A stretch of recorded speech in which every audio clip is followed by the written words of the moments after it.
Field को चारों तरफ घुमाने लग जाता है और जिस डायरेक्शन में इलेक्ट्रोमैग्नेटिक फील्ड मीटर से ज्यादा आवाज आ रही थी उस ओर जाने लग जाता है।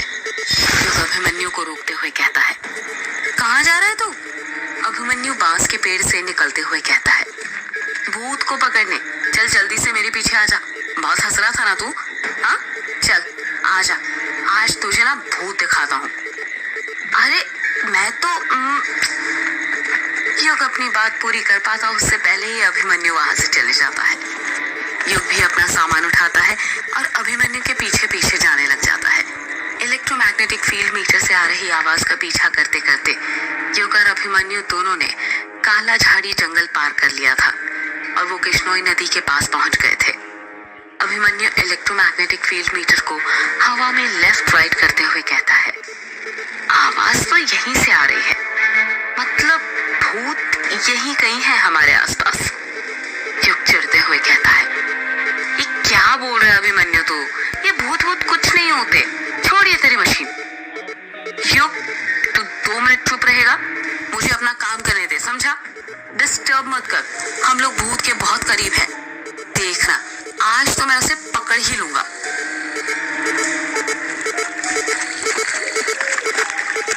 अभिमन्यु इलेक्ट्रोमैग्नेटिक फील्ड मीटर को लेकर किश्नोई नदी के शुरुआती किनारे तक पहुंच गया था। नदी शांत लहरों के साथ साथ बह रही थी जिसमें घुटनों तक पानी था। चांद की चांदनी नदी के पानी पर छाई हुई थी। जैसे ही अभिमन्यु इलेक्ट्रोमैग्नेटिक फील्ड मीटर लेकर नदी में अपना पहला कदम रखता है, इलेक्ट्रोमैग्नेटिक फील्ड मीटर बजना अपने आप बंद हो जाता है।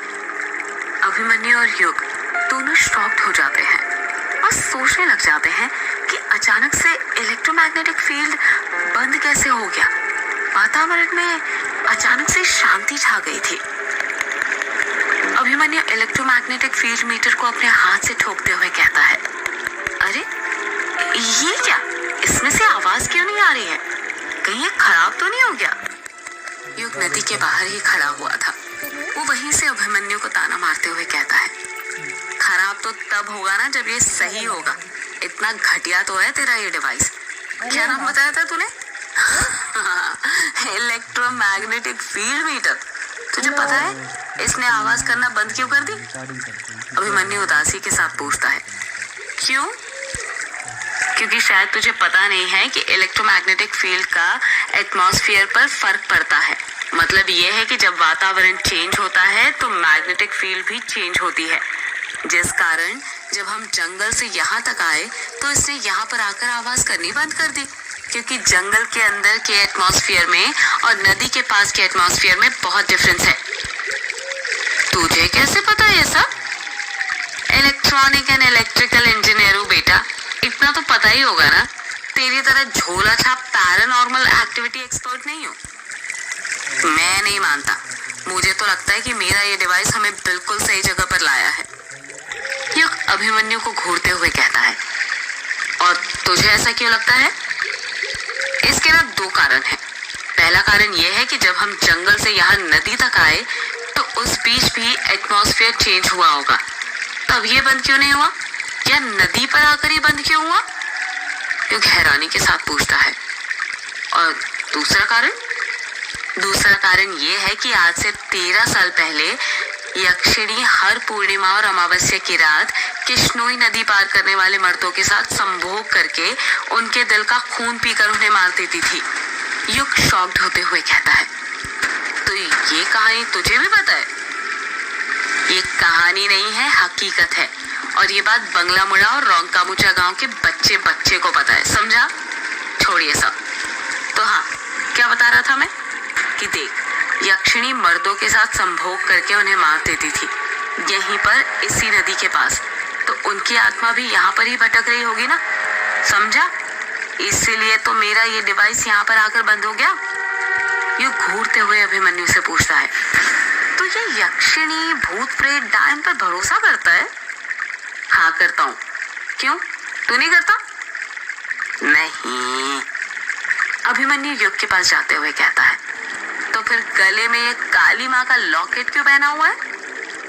युग के गले में काली माँ का लॉकेट था जिसमें उन्होंने रौद्र रूप धारण किया हुआ था और उनके पैरों पर भगवान शिव थे। युग उस लॉकेट को हाथ लगाते हुए कहता है, ये लॉकेट, ये तो मुझे माँ ने दिया था, उन्हीं के याद में पहनता हूँ, अब तो वो है नहीं, इसीलिए।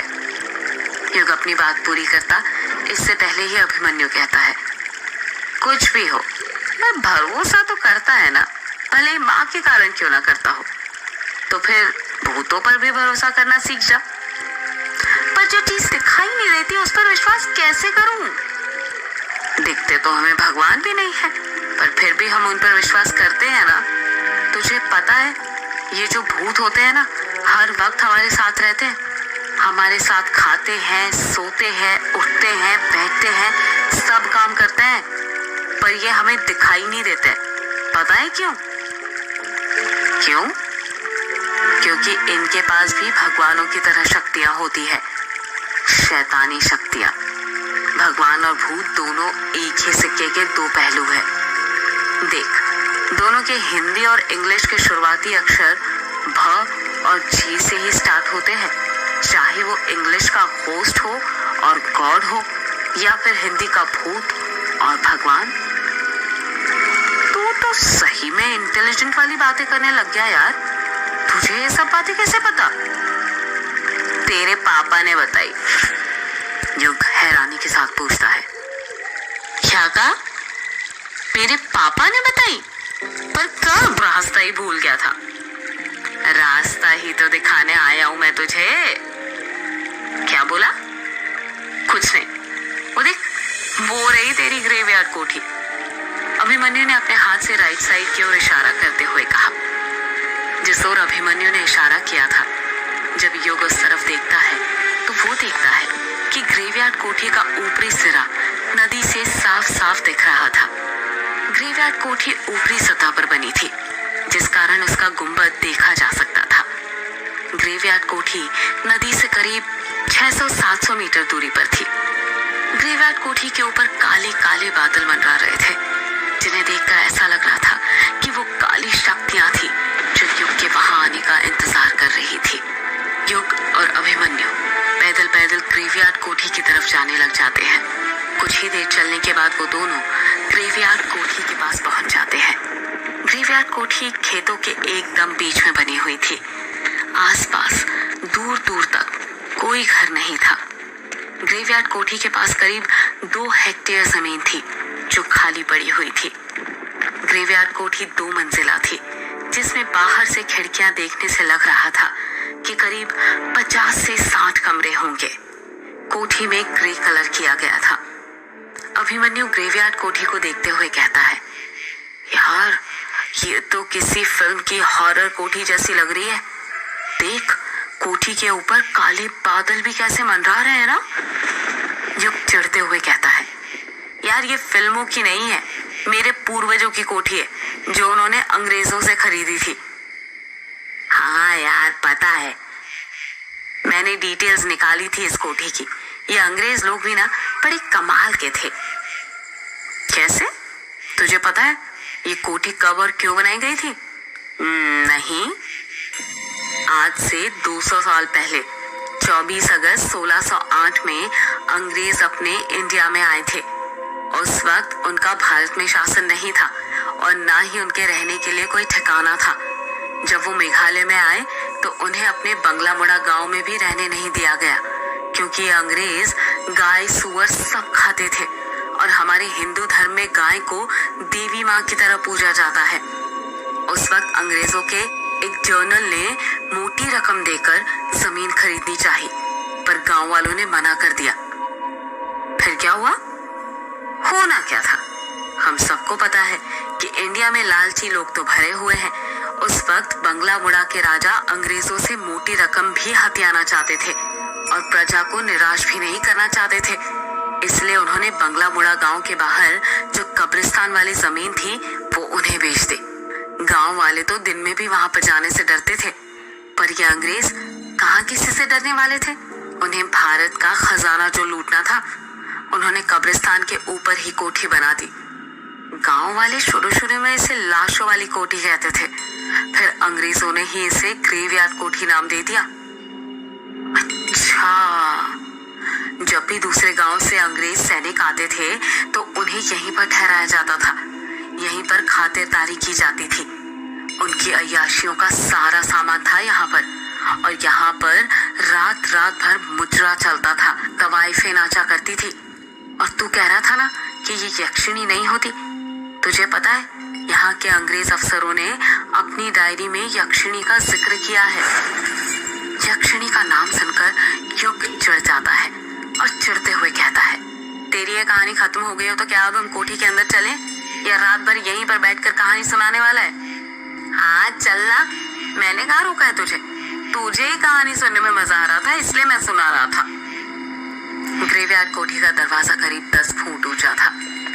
जब युग और अभिमन्यु दरवाजे के पास पहुंचते हैं तो अभिमन्यु देखता है कि दरवाजे पर एक बड़ा सा ताला लगा हुआ था जिस पर जंग लग गया था।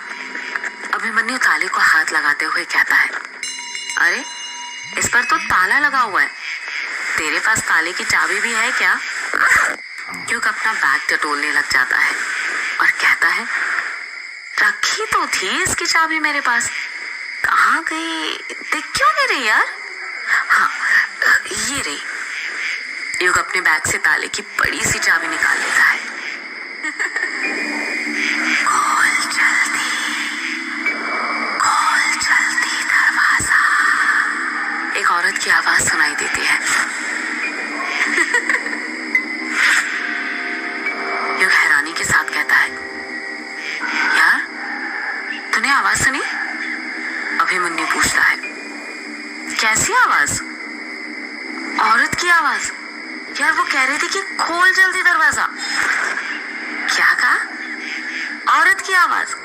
लगता है ना तेरे कान बज रहे हैं। अभी तो मुझे कह रहा था कि मैं कहानी सुना रहा हूँ, अब तू क्या कर रहा है? चल जल्दी ओपन कर कोठी। मैं भी तो देखो इसमें क्या क्या राज बंद है। युग चाबी को ताले के अंदर डाल देता है। जैसे ही चाबी ताले के अंदर जाती है, आसमान में तेज बिजली चमकती है। बिजली इतनी तेज चमकी थी कि ऐसा लग रहा था आधी रात में उजाला हो गया हो। युग चाबी को ताले के अंदर घुमाने लग जाता है, पर जंग लगे होने के कारण चाबी घूम नहीं रही थी। युग चाबी घुमाते हुए कहता है, अरे ये क्या, ये घूम क्यों नहीं रही? घूम जा, अब खुल भी जा। अभिमन्यु हैरानी के साथ पूछता है, क्या हुआ? यार चाबी अंदर ही टूट गई। क्या कहा?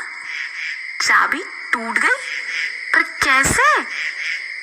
यार इतनी पुरानी चाबी है, ऊपर से जंग लगी हुई थी, तो टूटे ही ना। अभिमन्यु अपने सिर पर हाथ रखते हुए कहता है, तो फिर अब क्या करें? ये कुछ कहता उससे पहले ही एक औरत की आवाज सुनाई देती है,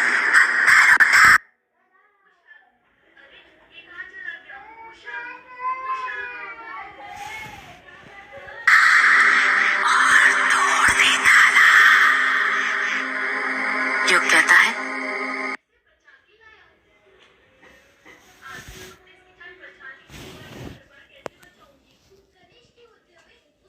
अच्छा आइडिया है, पर तू लड़की की आवाज में क्यों बोल रहा है? अभिमन्यु हैरानी के साथ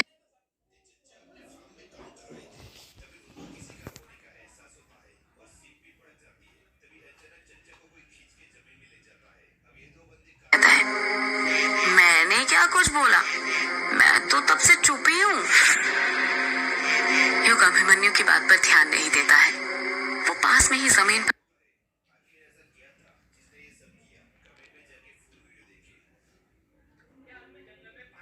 रखा बड़ा सा पत्थर उठाता है और उसकी मदद से दरवाजे पर लगा ताला तोड़ने लग जाता है।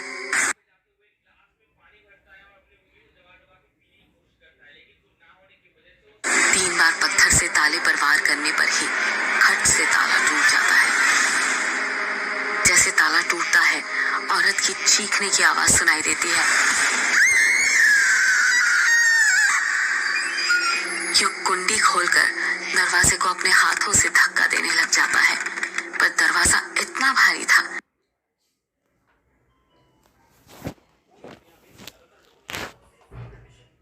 कि उस अकेले से धक्का नहीं दिया जा रहा था। इसलिए अभिमन्यु भी उसकी मदद करने करने लग जाता है। अभिमन्यु और युग अपनी पूरी ताकत लगाकर